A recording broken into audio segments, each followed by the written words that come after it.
हमारे बिजनेस में काफी सारी अपॉर्चुनिटीज हमसे रोज छूटती रहती है, जाने और अनजाने में। आज मैं 4 फ्रेमवर्क आपको वो बताने वाला हूं जिससे कि आपका डिसीजन फास्ट हो जाएगा और अपॉर्चुनिटीज मिस नहीं होगी।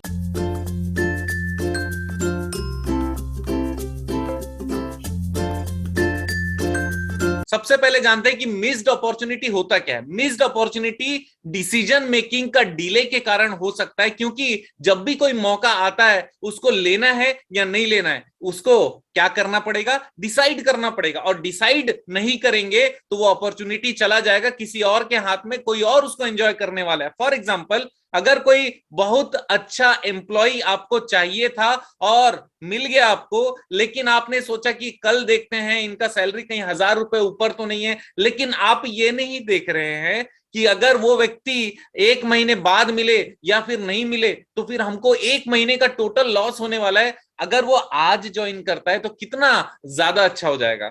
अगर कोई कंपनी को टेक ओवर करना है या खरीदना है, परचेस करना है, उसमें अगर हम लोग देरी करेंगे हो सकता है कि हमारा कंपटीशन बढ़ जाए। जैसे मेक माई ट्रिप ने गो आईबीपो को भी परचेस कर लिया, रेड बस को भी परचेस कर लिया, ताकि उसका दायरा बढ़ जाए और ज्यादा से ज्यादा कस्टमर बेस बन जाए। अगर आप देखेंगे तो कोटक बैंक ने इंडसइंड बैंक को परचेस कर लिया, ताकि उनके रेडीमेड जो ब्रांचेस ऑलरेडी है वो सारे ब्रांचेस अब किसके हो जाएंगे, कोटक बैंक के हो जाएंगे। तो ये क्या है, एक डिसीजन है। मैं आपको बताना चाहता हूं कि जितने भी जबरदस्त बिजनेसमैन हैं, आप जिसको भी नाम सुने होगे या जानते होगे, उसका खास बात यही होगा कि उन लोगों का डिसीजन मेकिंग शानदार है, सुपर फास्ट है। और उसके लिए जो 4 फ्रेमवर्क है उसमें सबसे पहला है डिसीजन के टाइप्स। अगर हम लोग अमेजन के ओनर जेफ बेजोस को फॉलो करें और डिसीजन के टाइप ए और टाइप बी जो उन्होंने बताया है उसको फॉलो करेंगे, तो फिर इस केस में हम लोग बहुत ज्यादा क्लियर हो जाएंगे कि हमारा डिसीजन किस टाइप का है। तो मैं बताना चाहता हूं टाइप ए और टाइप बी होता क्या है।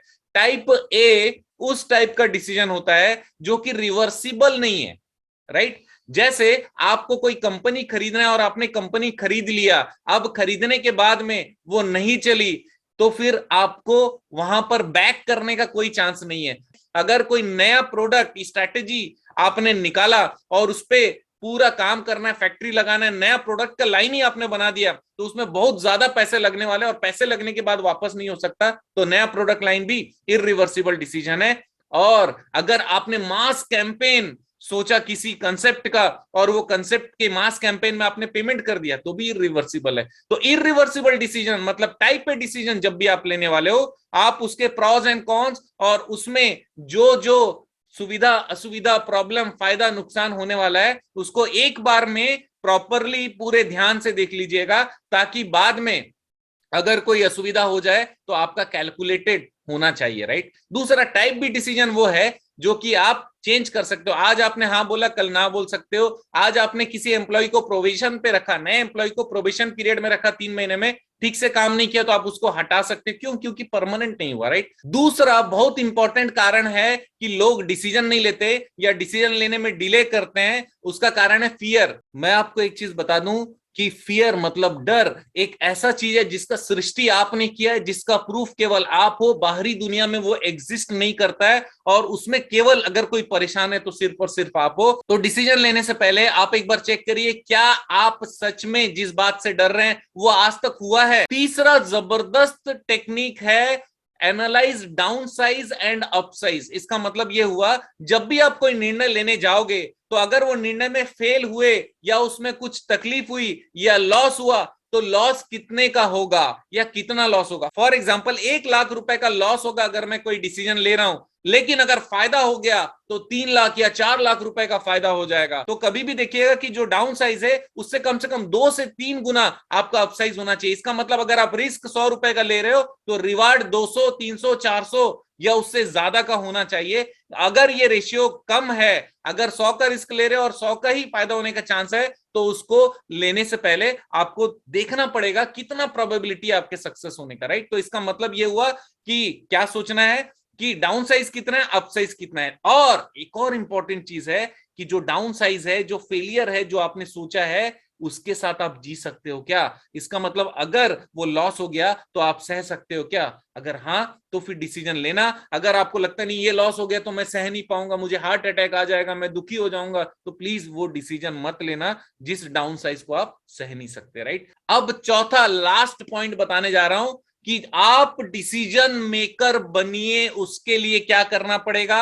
आपको पैरामीटर्स बनाने पड़ेंगे, पैरामीटर्स बनाकर उसको हैंडओवर करना पड़ेगा प्रॉपर ट्रेनिंग देके। फॉर एग्जांपल, आप अपने बिजनेस में सेल्स वाले भी हो, मार्केटिंग वाले भी हो और डिलीवरी वाले भी हो, राइट? तो अगर आप मार्केटिंग का काम बहुत अच्छे से करोगे तो क्या होगा? सेल्स होने वाला है, तो सेल्स का काम बढ़ जाएगा, सेल्स का काम बढ़ेगा तो डिलीवरी का भी काम बढ़ेगा। इसका मतलब यह हुआ कि अगर एक ही आदमी वही सारा काम करेगा तो मार्केटिंग भी ठीक से नहीं कर पाएगा, सेल्स भी ठीक से नहीं कर पाएगा और डिलीवरी भी टाइम पे नहीं कर पाएगा। इसका मतलब टाइम बहुत ज्यादा वेस्टेज होने वाला है, हमारा क्लाइंट वेस्टेज होने वाला है, हमारा गुडविल वेस्टेज होने वाला है, हर जगह पे नुकसान होने वाला है। और इसके जगह पे सेल्स, मार्केटिंग और डिलीवरी फॉर एग्जांपल आपने तीनों को अलग अलग कर दिया और हर एक डिपार्टमेंट को सिखा दिया कि कैसे काम करते हैं और उनको बताया कि जबरदस्त पावर लगाना पड़ेगा। मार्केटिंग वाले को बोलना है कि सिर्फ मार्केटिंग करना है, पहले से 4 गुना हम लोगों को कस्टमर चाहिए, और सेल्स वाले को बोलना है कि आपको कन्विंस करना है, सेल करना है